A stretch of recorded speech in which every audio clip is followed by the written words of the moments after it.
Friends, hope आप सब अच्छे होंगे। मैं आपका फ्रेंड मेंटर गाइड नवीन मिश्रा आप सबका एफएमजी क्लासेस में बहुत बहुत स्वागत करता हूं।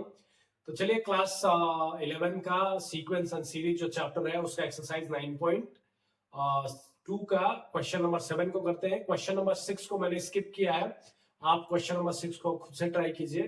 कुछ नंबर्स दिए हैं, उसका सम पूछ रहा है, सम दिया हुआ है तो पूछ रहा है कि लास्ट टर्म क्या होगा। तो सबसे पहले आपको फर्स्ट टर्म मिल गया है, कॉमन डिफरेंस मिल गया है, उस समेशन में वैल्यू डालिए और उसका एन टर्म मिल जाएगा। जब एन मिल जाएगा तो आप nth टर्म का फॉर्मूला लगाइएगा a plus n minus one into d, और उसके बाद से वो आपका वहां पे आंसर आ जाएगा। अब हम यहाँ पे कोशिश करते हैं क्वेश्चन नंबर 7 को। इसमें क्या थोड़ा सा ट्रिकी है, बोल रहे हैं कि सम ऑफ nth टर्म बताइए क्या होगा जिसका kth टर्म गिवन है 5k प्लस 1। अच्छा, यहाँ पे क्वेश्चन में पूछा जा रहा है sum of nth term. Sum of nth term का हमें फॉर्मूला पता है n/2 2a plus n minus 1 into D.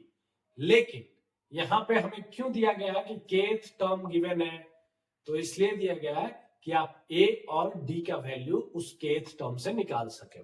ठीक है, तो चलिए हम यहाँ पे देखते हैं kth टर्म कैसे लिखेंगे। हम a के हम जब भी nth टर्म भी लिखते थे तो a n लिखते थे। kth टर्म लिखेंगे तो हम क्या लिखेंगे, a प्लस k माइनस 1। जो यहाँ पे होता है वो यहाँ पे होता है, n माइनस 1 होता था इंटू डी। अब kth टर्म है तो k माइनस 1 इंटू डी। अब ये किसके बराबर है, ये हमें दे दिया गया है कि 5k प्लस 1 के बराबर है। चलिए हम थोड़ा इसको और इलाबोरेट करते हैं। a plus k d minus d is equals to 5k plus 1। अच्छा, इसमें हमें क्या करना है, तो देखिए k का टर्म जो है, यहाँ पे दो टर्म्स है, एक यहाँ पे k के साथ है और ये भी k के साथ है, और बाकी दो टर्म अलग है और एक कांस्टेंट के साथ है। तो यहां से आपको एक विजुअली कंपेयर करना है कि जो कोएफिशिएंट है kd का, यहाँ पे kd और यहाँ पे 5k, तो k के तो मान लीजिए कि बराबर हो गया, तो d यहां से किसके बराबर हो गया, 5k। यहां से हमें क्या दिख रहा है कि d का वैल्यू किसके बराबर हो गया, 5k। दूसरा a माइनस डी बचा, वो किसके बराबर हो गया, 1k। इसमें से जो a माइनस डी था वो किसके बराबर हो गया, 1k। अच्छा, d का वैल्यू 5 है तो a का वैल्यू क्या हो जाएगा, a माइनस 5 इक्वल्स टू 1। तो a का वैल्यू क्या हो जाएगा आपका, यहां से 6 हो जाएगा। क्वेश्चन में पूछ रहा है sum of nth term. Sum of nth term का फॉर्मूला बताइए।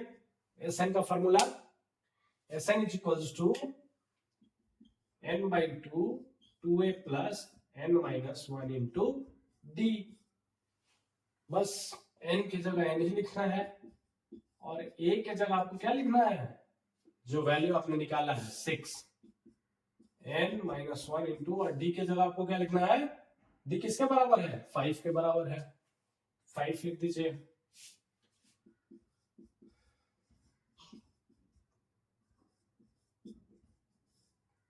यहां से क्या निकल के आ गया, 12 माइनस 5 7 प्लस 5n। तो आपका फाइनल आंसर क्या हो गया, Sn का value 5n plus 7 into n/2। जो ये सम आ गया आपका वैल्यू, ये हो गया टोटल का total 5n plus 7 into n/2।